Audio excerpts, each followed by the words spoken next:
আসসালামু আলাইকুম ওয়া রাহমাতুল্লাহি ওয়া বারাকাতুহু। মাহফিলের শ্রোতাদের প্রতি হেদায়েত, আল্লাহ রাসূলের দিক নির্দেশনা সম্পর্কে আমরা ধারাবাহিকভাবে আলোচনা শুনতে থাকব। ওয়াজ মাহফিল যেহেতু দিন শিক্ষার একটি মাধ্যম, তাই বক্তা ও শ্রোতা সবার জন্য এর ফায়দা হয়। উভয়ে উপকৃত হওয়ার জন্য কিছু আদব ও শর্ত আছে। এখানে শ্রোতাদের বিষয়ে কতিপয় আদব এবং রাসূলের দিক নির্দেশনা সম্পর্কে আলোচনা শুনব। 1 নাম্বার, শ্রোতা নিজে হেদায়েতের মুহতাজ হয়ে নেক নিয়তে বসবে। হেদায়েতের নিয়তে বসবে, নেক নিয়ত থাকতে হবে। 2 নম্বর, যে সমস্ত দ্বীনি বিষয়ে নিজের মধ্যে কমতি আছে, ইলম হওয়া মাত্র তা দূর করবে। 3 নাম্বার, নসিহতের কথা কে বলছেন তার দিকে খেয়াল না করে কার কথা বলছেন সেদিকে লক্ষ্য রাখা। 4 নাম্বার,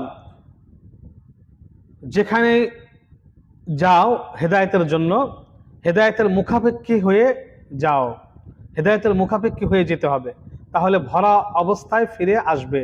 মানে যেখানে আমরা যাব সেখানে হেদায়েতের নিয়তে যাব, হেদায়েতের মুখাপেক্ষী হয়ে যাব, তাহলে আমরা হেদায়েত পূর্ণ হয়ে ফিরে আসতে পারবো।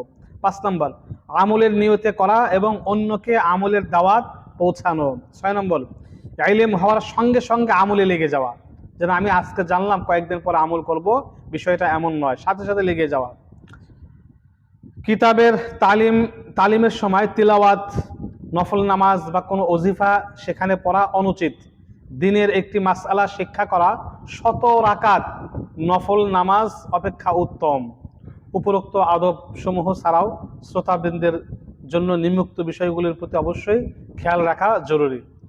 সুরওয়ালা, টানওয়ালা আর কিচ্ছা কাহিনী নির্ভর সুন্দর বয়ানের আসর কেবল ক্ষণিকের আসর। উপস্থিত সময়ে শুনতে মজা লাগলেও তার প্রভাব স্থায়ী থাকে না। তাই